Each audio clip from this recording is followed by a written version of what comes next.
The Paz family live in Mahwah, a small town in New Jersey, about 45 minutes northwest of New York City on the east coast of the USA.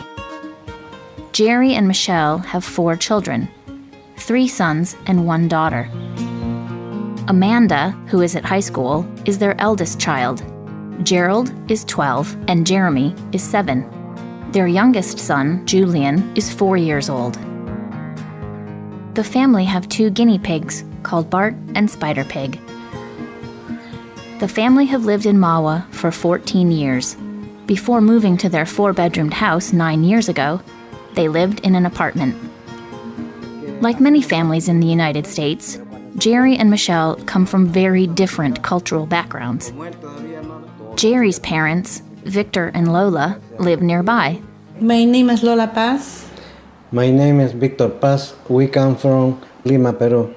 Jerry was also born in Lima, but in 1978, when he was 13 years old, his parents made the difficult decision to move to the United States.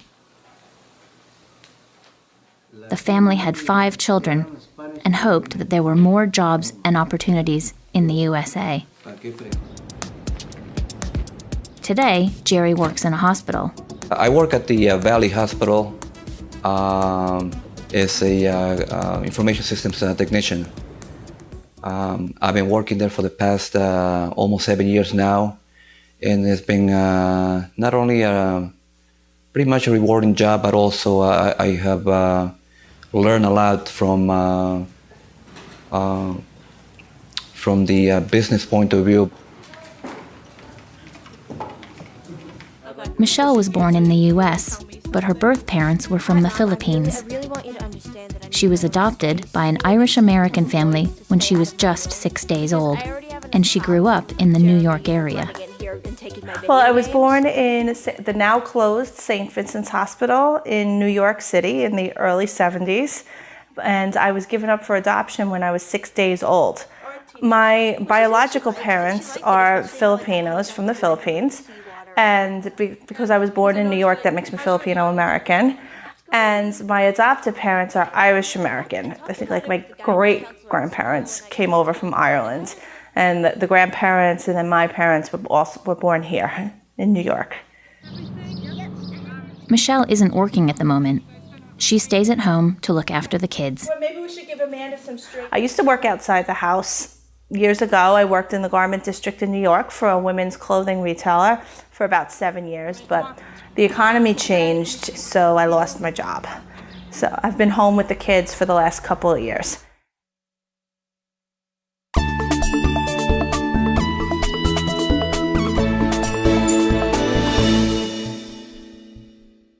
Jerry and Michelle met 20 years ago, and they have been married for 15 years.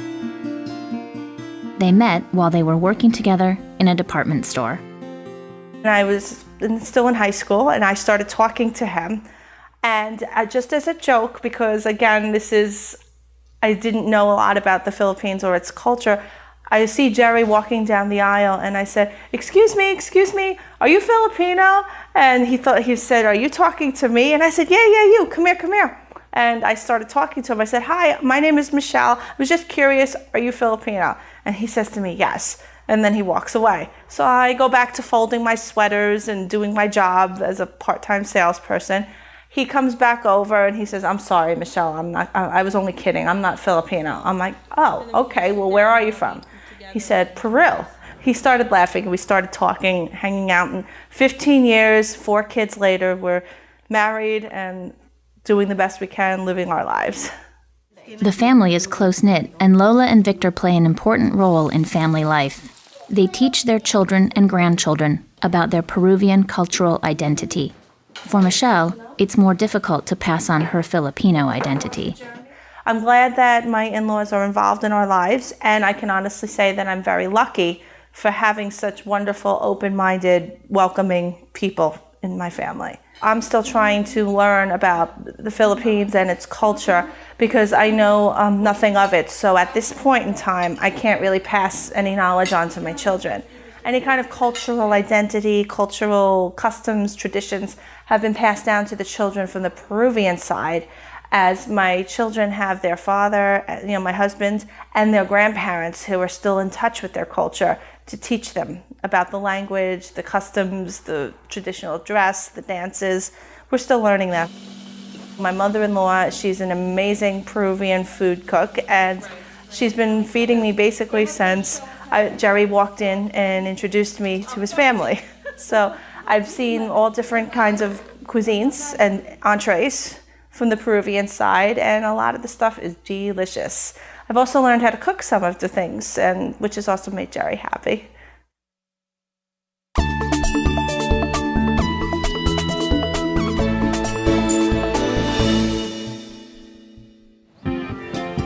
The Paz family are happiest when they are together, and Jerry cherishes his time at home.